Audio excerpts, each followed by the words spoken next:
Right now, someone is watching a video of a world leader saying something he never said and sharing it a million times before breakfast. In 2025, the machines learn to lie faster than humans can fact-check.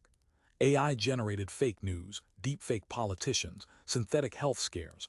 The playbook is bigger than ever. And the part nobody mentions. Some of the people fighting the misinformation might be running the exact same tricks. Welcome to the most important media literacy briefing you'll ever get. Because if you don't understand what's happening in 2025, you are already a target. Misinformation isn't just some random Facebook uncle sharing nonsense anymore. It is a sophisticated AI-powered, algorithmically turbocharged industry. Deepfakes, synthetic viral videos, coordinated bot networks, health hoaxes engineered to go viral. These are the tools of influence in 2025, and they are being used on you right now today. Let's rip the mask off, one tactic at a time.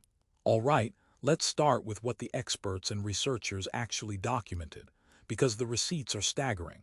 According to the ADL Center on Extremism, 2025 misinformation tactics fall into several devastating categories, and they flagged these specifically as the ones to watch. First, generative AI weaponized for propaganda. Extremists and bad actors are using AI image and video generators to camouflage hate, making fringe narratives look polished, credible, and shareable. The ADL specifically documented how AI is used to create fake visuals that falsely implicate political figures and marginalized groups. Second, the News Literacy Project's 2025 Year in Review confirmed that AI tools are now routinely used to distort current events. Fake animal videos, fake crime clips, fake disaster footage, all AI generated, all designed to look like they just went viral. Misinformation peddlers dress up fake AI content in the clothing of trending news stories so they spread like wildfire. Third, DW's fact-check team called 2025 a turning point in the evolution of disinformation campaigns. AI-generated short videos went viral and were viewed millions of times. They weren't just harmless fakes. Many were engineered specifically to manipulate public opinion on Russia's war in Ukraine and on major political figures like French President Emmanuel Macron. Fourth, deepfake technology combined with micro-targeted social media strategies blurred the line between reality and fabrication at an unprecedented scale, according to DW. We're talking synthetic videos designed for specific audiences, deployed where those audiences already hang out. Fifth, health hoaxes. They never went away. In 2025, AI made it easier than ever to generate fake medical claims, fake statistics, and fake studies that look just credible enough to fool you. This is the mainstream, documented, peer-reviewed, and journalist-verified picture. It's already alarming, but hold on because some critics say the official story is missing something huge. Now, here's where serious critics, journalists, civil liberties researchers, and media scholars push back on how the misinformation crisis is being framed. And this is not the conspiracy section. These are legitimate, uncomfortable questions. Concern 1. Who decides what's misinformation? Critics point out that the same institutions fighting disinformation, governments, tech platforms, and some NGOs, have themselves been caught labeling true information as false when it was politically inconvenient. The Hunter Biden laptop story was flagged as disinformation by major platforms in 2020, then quietly confirmed as real by mainstream outlets. The lab leak hypothesis for COVID-19 was suppressed as a conspiracy theory, then became a credible scientific position. Concern 2. Platform moderation as soft censorship. Researchers at digital rights organizations have noted that misinformation labels are applied unevenly, more aggressively against certain political viewpoints than others. When the referee is also a player, you should ask questions. Concern 3.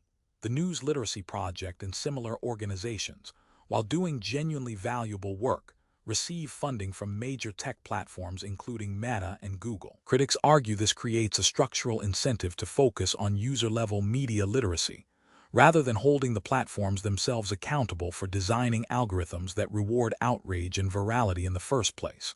Concern 4. DW and other international fact-checkers acknowledge that state-sponsored disinformation goes both ways. Russia runs influence operations. That's well documented. But Western governments and their intelligence agencies have also run documented information operations, including on domestic populations. The question isn't does disinformation exist? It absolutely does. The question is whether all actors are held to the same standard. These are serious evidence-grounded critiques from serious people. Keep them in your back pocket as we head into the next section, which is where things get spicy. Okay. I said I'd go there, so we're going there. My guest has a physical folder, full of printed documents and highlighted Reddit threads. Please explain what you think is actually happening. Thank you. First, let's separate what I'm saying from the tinfoil hat stuff, because some of this isn't even a theory anymore. The CISA, Cybersecurity and Infrastructure Security Agency, was caught coordinating with social media companies to suppress certain political narratives during the 2020 and 2022 election cycles. The Twitter files documented this in real time. Oh, so the government's the one spreading the misinformation. Sure, completely normal Tuesday. I'm saying both things can be true. Foreign actors do run disinformation campaigns, and domestic institutions use disinformation as a legal cover to manage political narratives. Who benefits from keeping the public confused about which is which? Get a load of this. Okay, what's next in the folder? AI, specifically the timing. The major AI image and video generators became publicly available in 2022 and 2023, the same period when fact-checking budgets at major platforms mysteriously exploded. Then Meta, in early 2025, quietly rolled back its third-party fact-checking program. Why? Because Zuckerberg wanted to save money, obviously. Or because the architecture was never really about facts. It was about establishing who has the authority to declare something false. Once you build that infrastructure, it doesn't go away. It just changes owners. You cannot be serious. Next one. Deepfakes. Here's what nobody talks about. The deepfake detection industry is largely funded by the same companies that build the deepfake generation tools. So the problem and the solution are sold by the same people. Follow the money. Oh, it gets better. They make the disease and the cure. Classic pattern. It happened with antivirus software companies in the 90s. Happens with pharmaceutical companies. It happens here.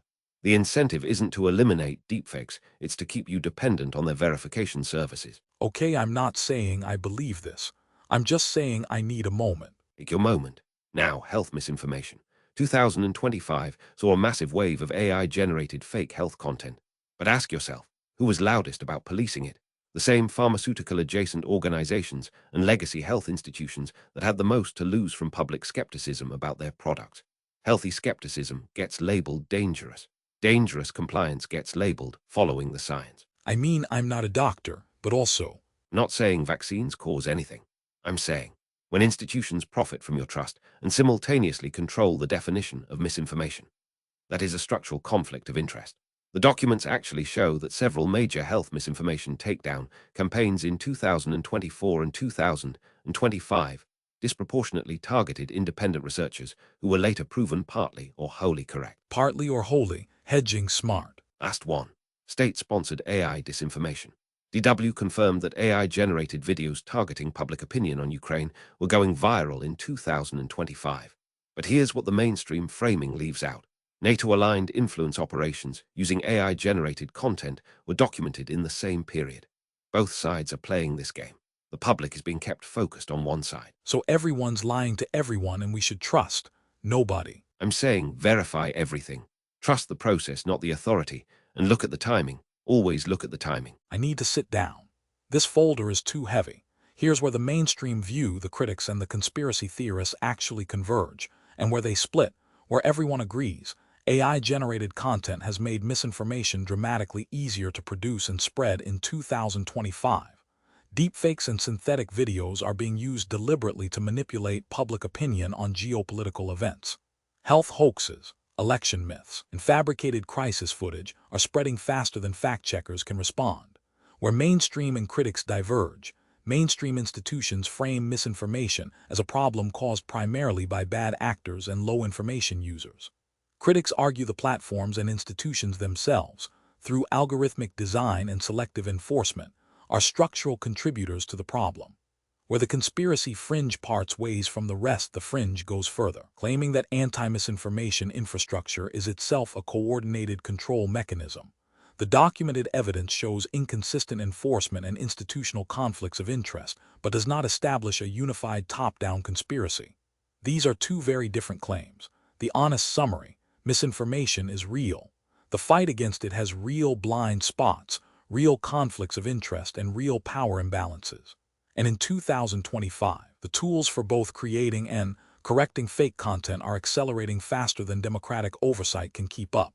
All right, here's the deal, and I'm going to give it to you straight because you deserve that. Misinformation tactics in 2025 are real, documented, and genuinely dangerous. AI-generated deepfakes of world leaders saying things they never said, real. Synthetic viral videos engineered to manipulate your opinion on wars and elections, real. Health hoaxes designed to look like peer-reviewed science, real. Extremist groups using AI to camouflage hate speech as credible content, real. And this is a large, important, but the institutions tasked with policing misinformation are not neutral referees. They have funding conflicts, political pressures, and documented histories of inconsistent enforcement. That doesn't mean all fact-checkers are corrupt. It means you should never outsource your critical thinking to any single authority, including the ones who say they're fighting misinformation on your behalf. The bottom line: in 2025, your best defense against misinformation is not finding the right authority to trust.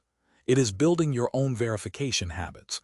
Check primary sources, reverse image search, look at who funds the messenger, and always ask, who benefits from you believing this? The truth is out there. But in 2025, so is a very convincing AI fake of the truth. Know the difference. That's the misinformation file, officially closed, unofficially wide open.